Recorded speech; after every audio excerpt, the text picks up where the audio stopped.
A referendum passed this month has the potential to fundamentally change Lincoln-Hornets sports for the Alma Center-Humbird, Maryland district. They're putting in a nearly $4 million athletic complex that will overhaul the current setup for track and football. And it's something both students and administrators agree have been sorely needed for years.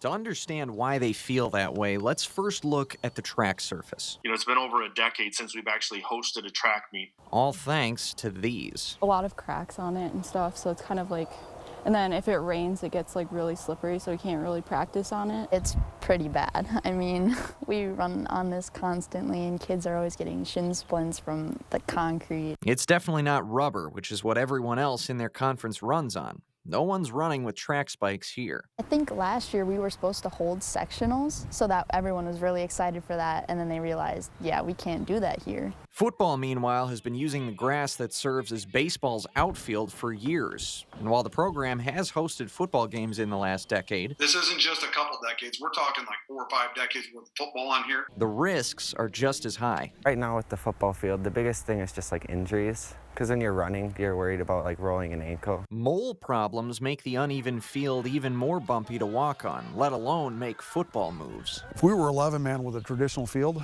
this would have all been in play, and I don't know that we would have been able to play. So these concept designs will move football to the field inside the track, with work starting this summer. It's a lot of money to be putting into a project, but we felt it was a great investment for our school district.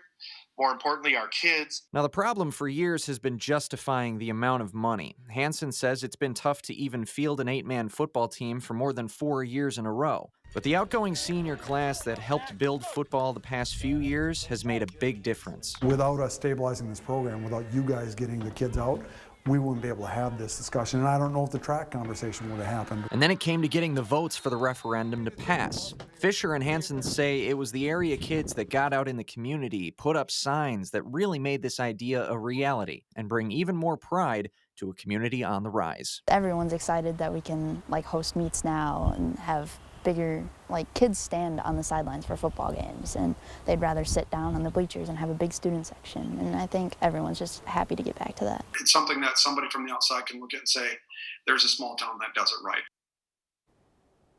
Fisher says the plan is to play on the new football field in fall of next year and to host a track meet in spring 2023. We'll be right back after this.